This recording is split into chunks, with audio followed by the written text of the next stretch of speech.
First, live, local. This is Fox 12 Now. Hello everyone, this is Fox 12 Now. I'm Greg Nibler. Thanks for joining us. We are live streaming here out of the Fox 12 Oregon newsroom. We're on YouTube, or of course at KPTV.com, and we're on the Fox 12 Oregon app, so lots of places to find us. And while we are here down in Las Vegas, the Consumer Electronics Show has kicked off. Now, this is one of the world's biggest tech conventions. Well over 100,000 people attend each year. I don't even know what it is this year. It takes over pretty much all of Las Vegas, it feels like. And that is where you get to find out about some of the biggest tech trends that are going to be happening for this year and sometimes beyond. These are things that are going to end up in your phones, devices, all kinds of stuff. And we're going to talk about that right now. Joining us from the Consumer Technology Association, we've got Patrick Pannett. And Patrick, thanks for being here. I'm seeing, I'm going to pull you up here just so everybody can see, just behind you. There's always so many booths at CES, so many things happening, and you have been down there checking it out. How's it going so far? Greg, thanks for having me on. Hi, everyone from CES 2025. The show has been amazing so far. We're here in West Hall in Las Vegas, and as you said, it's a citywide event. Nearly every hotel in Vegas, so we have exhibits all over town. If you're interested in mobility, or if it's digital health, or if it's content and entertainment, if you're a CMO, if you want to find out what's next in your phone, that's what we're doing here at CES 2025. And the other thing is, you hit it on the top, AI is everywhere, all the time, in everything. But I don't think it's just a buzzword anymore. I think what we're seeing at CES 2025 is how it's not just going to make our lives better, but how it's going to improve the world. Yeah, and that is something, AI has been talked about obviously for so many years, but now it is incorporated into everything. And that's one of the things down at CES too, is, getting to see some of the trends, happening before maybe they get into every device. But now AI, it sounds like, is one of the biggest things that's happening at CES. That's completely right. So AI is informing, we're here in West Hall, let's talk about mobility and automotive. AI is making our roads safer. It's making our cars, our trucks, it's all of the components. So it's not just manufacturers, it's trucks and trains and planes and boats, all of it behind me. And maybe a flying UFO type thing with solar power and batteries. So our mobility future is here, but it is really the AI, and it's the technology, all of these different companies, all of these different people working together to make our world better. Also to help us with sustainability, whether it's around how we're managing battery power, future batteries that won't catch fire, that we can embed in our walls. Water, extracting water literally from the air in dry climate to help in places of the world where you might not be able to get drinking water. And that's some of the, using that innovation too. So, talking about that, taking water just out of the air. So that's some of the tech that's being displayed right there. Yeah. So it's about taking the water out of the air. It's about managing water across the ecosystem. So of course, in many places of the world, we're dealing with too much water, rising tides or seawater rise, and so you will see the technologies here that will help with that. But in other countries where there might be a shortage of water, which is a surprisingly large amount of the world, you're seeing technologies here that are going to help manage water extraction from the air and help people with safe drinking water. And it's not just safe drinking water, it's connecting them. One of the things that makes us so great here in the US is that we have the internet and connectivity, and making sure that other countries have that ability too is another storyline, whether it's through satellite communication or otherwise. This is going to become much more than a smartphone over time. It's going to enable us to connect around the world.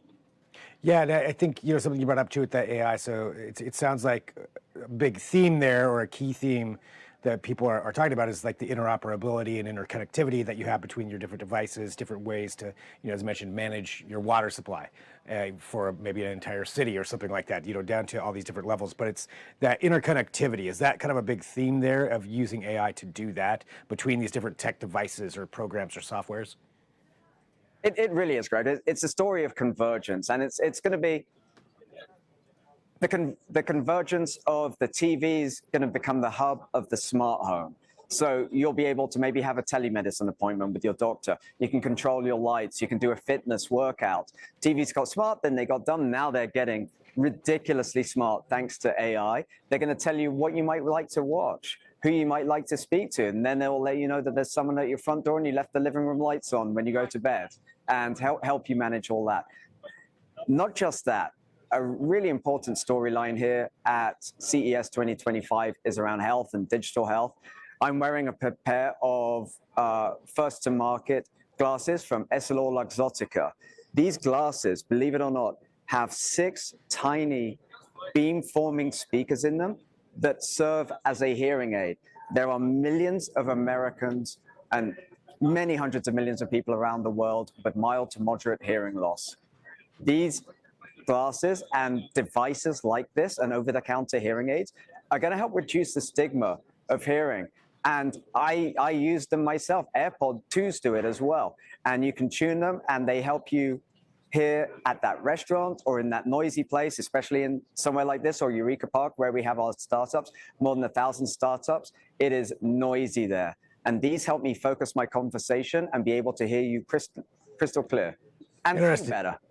Yeah, do the combo of both things. I think, yeah, there's a little bit of converging the hearing aid with the glasses. So having, I think that's definitely an interesting use of tech. And you mentioned, the health side of things, which I think is always fascinating, of ways to improve people's lives. Ways that tech can actually make things better for somebody who maybe, has hearing issues. There's an example of overcoming some of those obstacles using technology. That's right, and it's not just hearing. It's not just hearing. It's vision. It's glucose. What we're seeing now, there are more sensors around. It's called CGMs, continuous glucose monitors, that are now available over the counter, and historically, they were familiar for diabetics. But what we're seeing now is that people are interested. They want to take control of their health, and these CGMs connected to your watch, connected to your phone, are going to help you take control of your sleep. You're tracking your sleep, you're tracking your weight, you're tracking your health, and AI is going to help inform how we go through our day. Do we need rest? Did we eat enough protein? How is our how is our day going? And it's going to help us with that. It's not just that though. It's with companies like L'Oreal. They're thinking about how to improve our lives with, and so this is the Color Sonic. This is a hair coloring device, but it's about making you feel good as well when you get out the day, no matter your skin type, helping you deal with skin issues. It's about inclusive technology and being able to cater to my hair, to my skin, to my appearance, so that I can address whatever it is I want to address. And that's really something that we're seeing a lot of here at CES. And what is that device there? So this is the L'Oreal Color Sonic hairbrush. And it uses compostable cartridges to basically brush through ultrasonically and color my hair or my roots or whatever it is I need to do.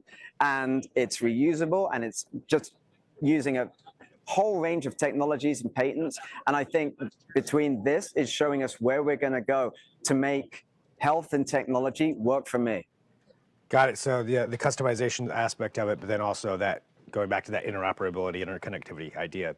And combining all of that in. Interesting. So, seeing that, and that also shows, just how much technology is a part of every device. I mean, you're talking about a smart hair coloring device, which is crazy. And, and I know there's so many more things there. I don't know if you have anything else with you to show, but I mean, just this idea of all of these different aspects of tech, for the trends for it, for this year. I know one of the other things, in addition to AI, screens, televisions. You brought up televisions there just a minute ago. I mean, that's always one of the biggest things.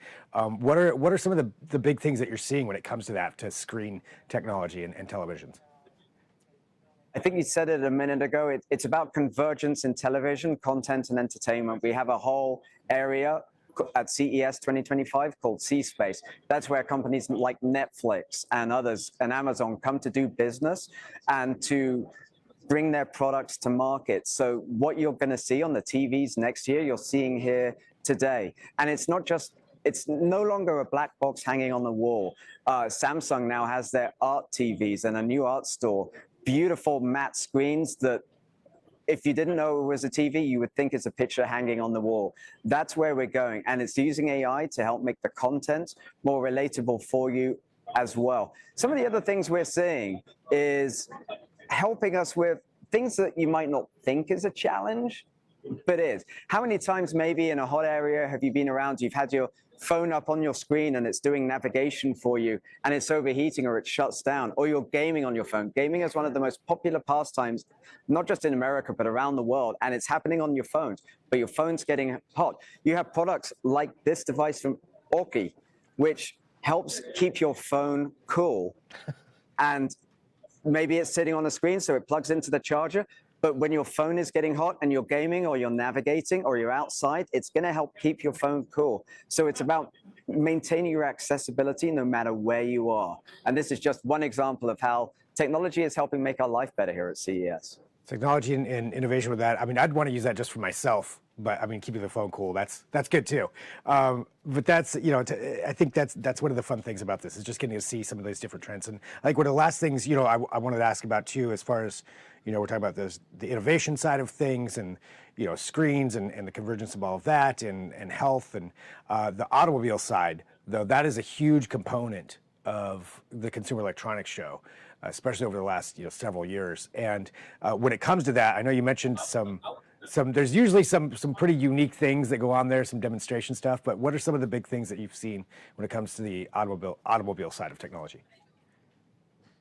That's right. So the mobility story and automotive story at CES is simply immense. It's where we're seeing the ecosystem come together. It's where you're seeing the next generation of driverless cars, driverless boats. You're seeing companies like Garmin helping planes land and manage their flight operations and taking the load off the pilot so that they can focus on things that they need to be focusing on.